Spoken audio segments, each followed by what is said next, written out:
अस्सलाम वालेकुम everyone, I am clinical nutritionist Muntaha. आज इस वीडियो में मैं आपको बैलेंस्ड मील प्लेट बनाने का तरीका बताने लगी हूँ कि किस तरह से आप अपने मील्स को बैलेंस्ड बना सकते हैं, जिससे आपकी क्रेविंग्स भी कंट्रोल रहेंगी और आपकी एपेटाइट भी मैनेज रहेगी। तो वीडियो शुरू करने से पहले make sure to subscribe my channel. Balanced meal plate होती क्या है? बेसिकली बैलेंस्ड मील प्लेट वो है जिसमें आपके कार्ब्स, प्रोटीन एंड फैट्स, ये तीनों चीज़ें शामिल हों, तभी आपका मील एक बैलेंस्ड फुलफिल मील बनता है, जिससे आप काफ़ी देर तक फुल फील करते हैं और आपको क्रेविंग्स नहीं होती है, आपका शुगर लेवल भी नॉर्मल रहता है, वो स्पाइक नहीं करता। तो इसको बनाने का तरीका बहुत ज़्यादा सिंपल है। आपने सिर्फ देखना है कि आपको कार्ब्स कहाँ से मिल रहे हैं, प्रोटीन कहाँ से मिल रही है, फैट्स कहाँ से मिल रहे हैं। कुछ लोगों में मैंने ये प्रैक्टिस देखी है कि वो अपने मेन मील में या सैलड का बाउल ले रहे होते हैं सिर्फ, या फिर फ्रूट चाट का बाउल ले रहे होते हैं, बट नो, वो आपका एक मेन मील नहीं बनता है। सैलड अगर आप ले रहे हैं तो उसमें आपको सिर्फ कार्ब्स मिल रही हैं, वो भी बहुत कम मिल रही हैं, ठीक है।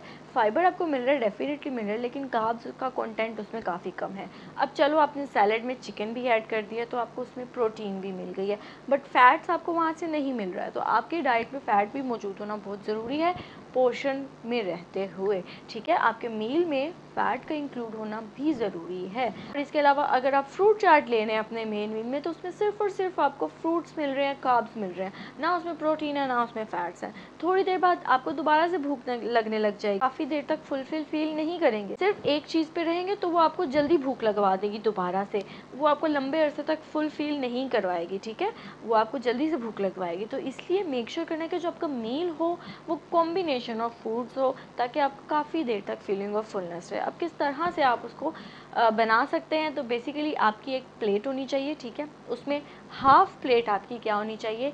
वेजेस की। हाफ प्लेट आपने सैलड लेनी है, वो कुक्ड सैलड हो या रो सैलड हो, इट्स अप टू यू। अगर आपको गैस का इशू आता है, डाइजेशन का इशू आता है, तो आप प्रेफर करेंगे आप कुक्ड फॉर्म में वेजिटेबल्स लें। लेकिन अगर आपको इस चीज़ का इशू नहीं है और आपको सैलड खाना पसंद है, तो आपकी हाफ प्लेट वेजिस की हो जाए, रो सैलड हो जाए, ठीक है। अदरवाइज वो हाफ प्लेट आप कुक्ड वेजिस भी ले सकते हैं। देन 1/4 आपके ग्रेन्स होने चाहिए। ग्रेन्स में आपकी रोटी, चपाती, राइस, ब्रेड, दलिया, सीरियल्स, इनमें से कुछ भी इंक्लूड हो सकता है, ठीक है। 1/4 आपका ये होना चाहिए। देन 1/4 प्लेट आपकी प्रोटीन की होनी चाहिए। चिकन इसमें हो जाए, एग हो जाए, उसमें आप दालों से भी ले सकते हैं प्रोटीन, आप लोबिया, चने, इनसे भी प्रोटीन ले सकते हैं। बट ये याद रखें कि दाल, चने और लोबिया, इसमें प्रोटीन भी मौजूद है और इसमें कार्ब्स भी मौजूद हैं। इसमें ये ग्रेन्स में भी आते हैं, ये प्रोटीन में भी आते हैं। अगर आप ले रहे हैं दाल, चने, लोबिया, तो वो आपकी 1/4 कप प्रोटीन में भी जा रहा है और वो 1/4 कप ग्रेन्स में भी जा रहा है। उस दाल के साथ रोटी लेनी है या नहीं लेनी है, ये डिपेंड करता है आप पे। अगर आप ग्रेजुअली वेट लॉस करवाना चाह रहे हैं, हेल्दी तरीके से वेट लॉस करवाना चाह रहे हैं, तो आप 6 इंचेस रोटी ले सकते हैं और हाफ कप अपने दाल, चने, लोबिया ले सकते हैं, कुक्ड फॉर्म में हो या जैसे भी बनी हो। बट अगर आपको बहुत जल्दी है वेट लॉस करवाने की, जो कि सबको होती है, पाकिस्तान में तो स्पेशली सबको वेट लॉस करवाने की जल्दी होती है, तो इस सूरत में फिर आप रोटी इस साइड पे स्किप कर देंगे।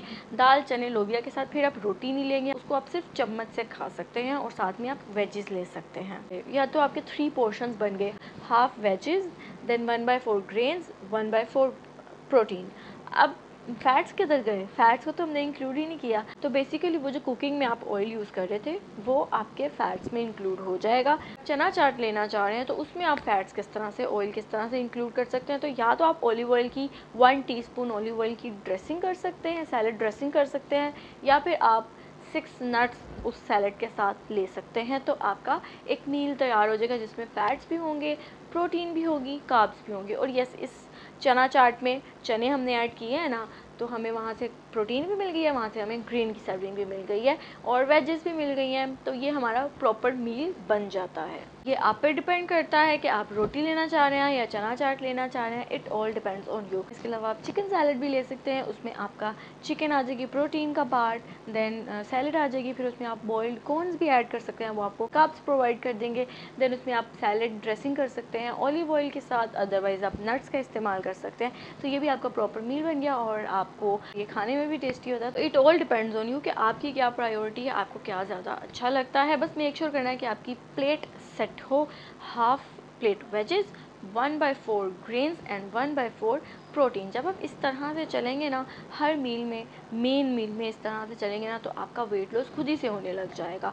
और स्नैक्स में आप एक फूड ग्रुप को किसी को भी शामिल कर सकते हैं। कभी आप नट्स ले सकते हैं स्नैक में, कभी आप फ्रूट ले सकते हैं, कभी आप डेयरी प्रोडक्ट ले सकते हैं। तो आपकी पूरे दिन में सारे फूड ग्रुप्स भी इंक्लूड हो जाएंगे और आप हेल्दी तरीके से बैलेंस्ड वे में वेट लॉस भी करवा सकेंगे। और जब आप इस तरह मील प्लेट सेट करते हैं तो ऑटोमेटिकली आपका जो कैलोरी इनटेक है ना वो कम हो जाता है। जब आप पोर्शंस का ख्याल नहीं रखते हो ना तो वो फिर आपका कैलोरी इनटेक बढ़ा देता है और आपको फिर आइडिया नहीं हो पाता और फिर वेट गेन हो जाता है। तो इस तरह से आप अपनी प्लेट खुद से सेट कर सकते हैं। अगर आपको कोई भी कंफ्यूजन है, कोई भी फूड ग्रुप आप पूछना चाह रहे हैं कि कौन सी चीज़ किस कैटेगरी में आती है, फूड ग्रुप में आती है, तो मुझसे कमेंट सेक्शन में आप पूछ सकते हैं। इस वीडियो को अपने फ्रेंड्स एंड फैमिली के साथ ज़रूर शेयर करें और मेरे चैनल को सब्सक्राइब करें। Thank you so much.